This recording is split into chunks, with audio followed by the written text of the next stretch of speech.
Merhaba arkadaşlar, kanalıma hoş geldiniz. Bugün sizlere emzik zinciri nasıl yapılır onu anlatacağım. Bunları hazır alıyoruz arkadaşlar. Bu yakasına takmak için klipsi. Bu da altına takmak için yine. Ben ayılı tercih ettim ama siz nasıl isterseniz alabilirsiniz. Bunların düzleri de var. Her çeşidi var. Ve hazır isimlik aldım. Ahşap isimlik. Bunlar hepsi tuhafiyede satılıyor arkadaşlar. Nazar boncuğu aldım. Ve örgüden minik topçuklar yaptım. Şimdi bunlardan bir tane daha sizinle yapalım beyaz rengini. Kullanacağım ip markası Kartopu'nun Baby Natural'ini kullanacağım. 2,5 numara tığımızı aldık tulipin.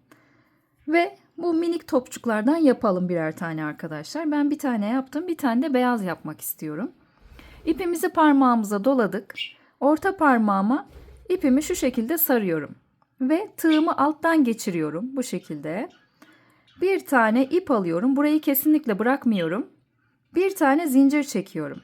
Ve içerisine 6 tane sık iğne yapacağız. 2. Şimdi parmağımı çıkardım. Biraz sihirli halkamı küçültüyorum.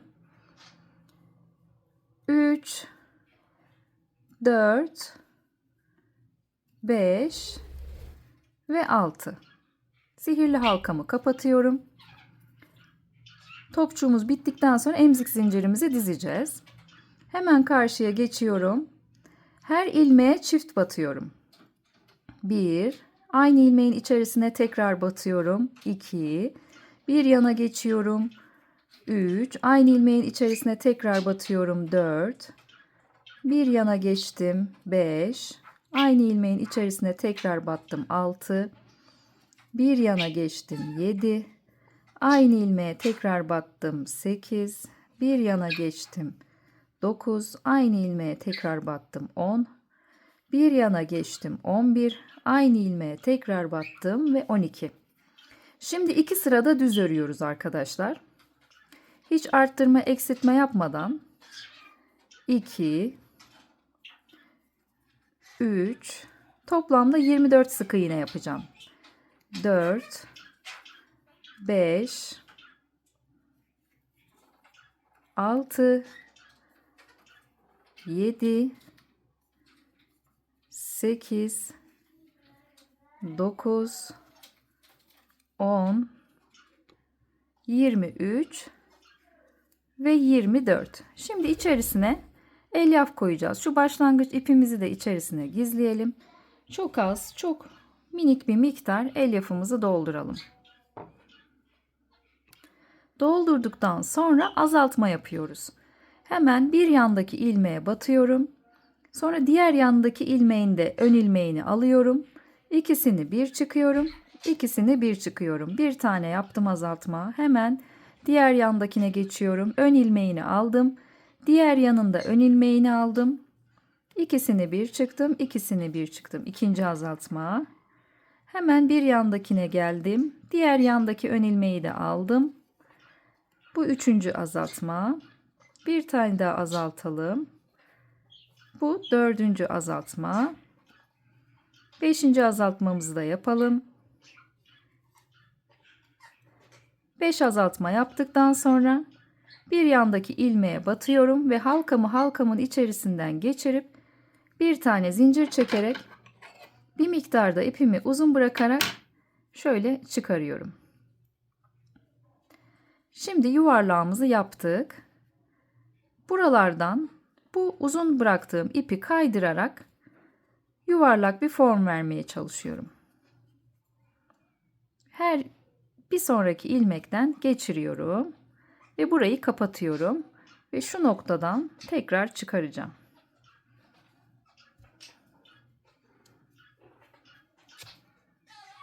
Evet. Fazla ipimi de kesiyorum.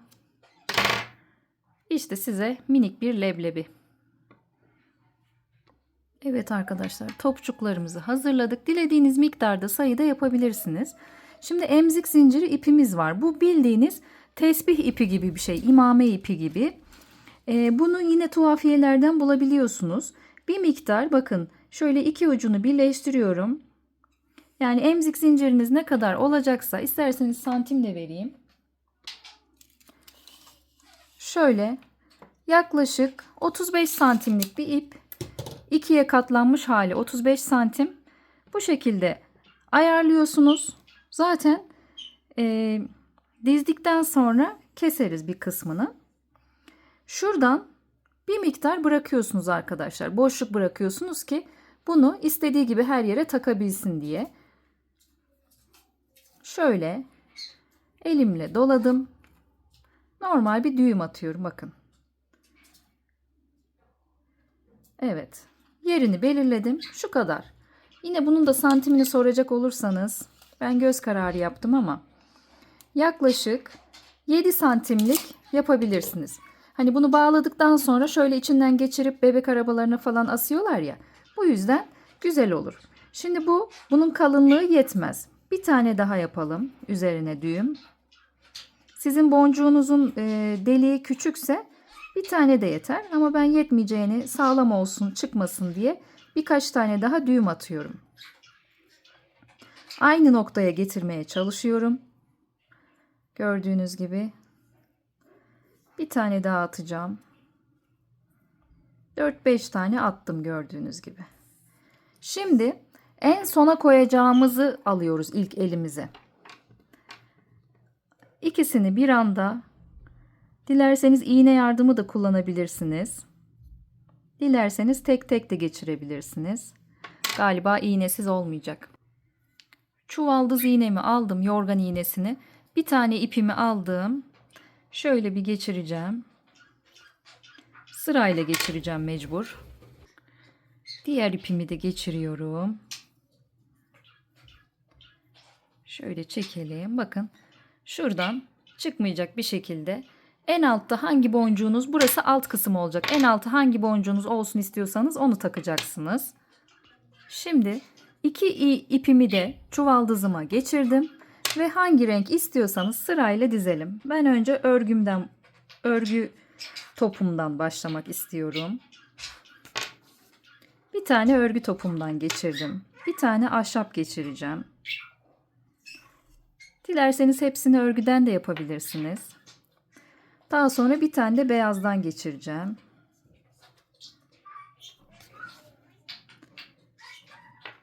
Ve nazar boncuğuma geçiyorum. Şimdi de isimlere geçiyorum. Benim ismim İdil. Doğacak çocuğun ismi İdil. Şimdi önce en sondan başlayacağımız için önce L'yi koyuyorum. İ'yi koyduk. D'yi koyalım. Tekrar I. Bu I görünüyor ama buralara nokta koyacağım.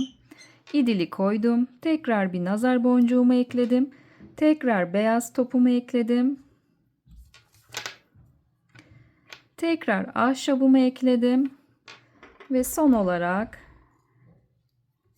renkli topumu ekledim. Evet, boncuğumuz, sıralamamız bu şekilde oldu. Ay, ipim çıktı. Neyse, sorun değil. Şimdi bunu da bakın şuraya bağlayacağız.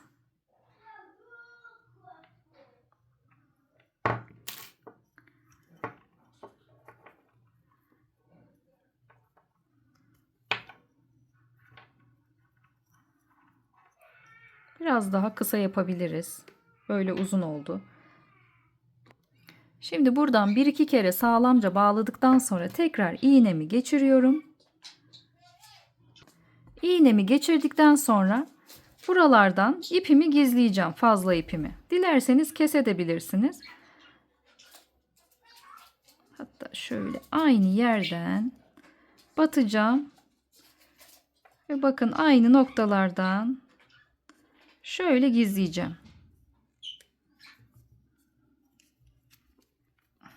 Biraz zor çıkacak. Evet, buradan iğnemle çıkardım ipimi. Dilerseniz buradan da bir tane bağlayıp öyle keselim. İyice sağlam olsun, açılmasın. Olur ya, bebek çeker eder. İşimizi garantiye alalım. Bunu da böyle bağladıktan sonra şu leblebimin içinden gizleyeceğim fazla ipimi.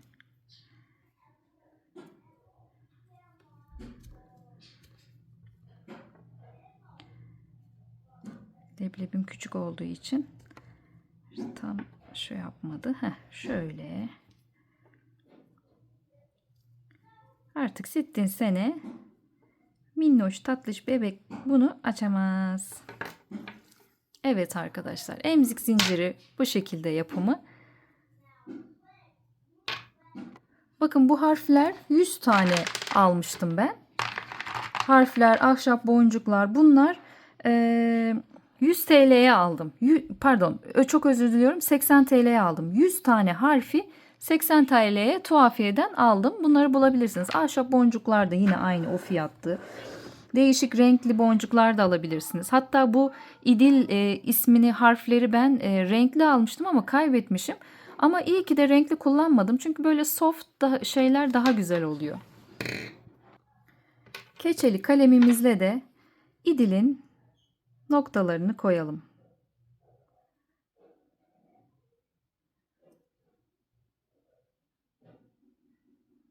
Dilerseniz ojeyle de yapabilirsiniz.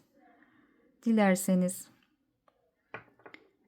bu cam yazarlar var ya, onlar da çıkmaz. Onlarla da yapabilirsiniz. Ama zaten tuhafiyelerde maalesef i harfi yok. Yani genelde böyle oluyor. Yabancı tasarım belki de, bilmiyorum. İşte bu şekilde. Çok da önemli değil. İdil olduğu anlaşılıyor bence. Evet arkadaşlar, çok basit bir tarif. Beğendiyseniz kanalıma abone olup yorumlara yazarsanız çok mutlu olurum. 5 dakikada yaptık sizlerle. Şu da dediğim gibi mesela bebek arabasını asacak ya kişi, şuradan şöyle yapacak. Ya da çantasına bilmem nereye takacak. Kullanacak. Gibi gibi. Teşekkür ederim. Emeğinize sağlık. Görüşmek üzere.